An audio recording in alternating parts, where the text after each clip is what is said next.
તો કેમ છો મારા પ્રિય મિત્રો? આપણે થઈ ગયા ફ્રેશ. લઈ લીધું હેલ્મેટ, પહેરી લીધું હેલ્મેટ, લઈ લીધી ટુ વ્હીલ, મારી કિક. પહોંચી ગયા ગામમાં, નીકળી ગયા વાડીએ. આપણે પોગી ગયા વાડીએ. આપણે વાડીએ કૂવામાંથી ગાળ કાઢવાનો હતો એટલે વાડીએ આવી ગઈ કંપી.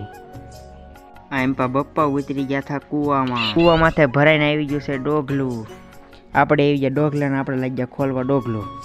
ડોગલાને કહી દીધું બાય બાય. પોજી ગયા ઢાળિયા. અહીંયા ગરમા ગરમ ચા બની રહી છે, પી હોય તો પોજી જાયજો. બાપા કાકા દાદાએ ઉપાડી ચા.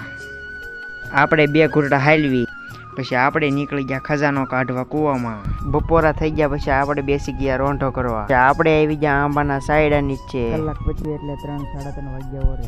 પછી આપણે ફળિયામાં આવીને જોયું તો લાગ્યું કે વરસાદ આવવાની તૈયારી જ થઈ રહી. આપણે હેટક્યા ટ્રેક્ટર લેવા, જોડી લીધી ટ્રોલી, નીકળી ગયા વાડીએ. પાડ્યું ટોપમાં, જવા દીધું રમરમાટી. પોગી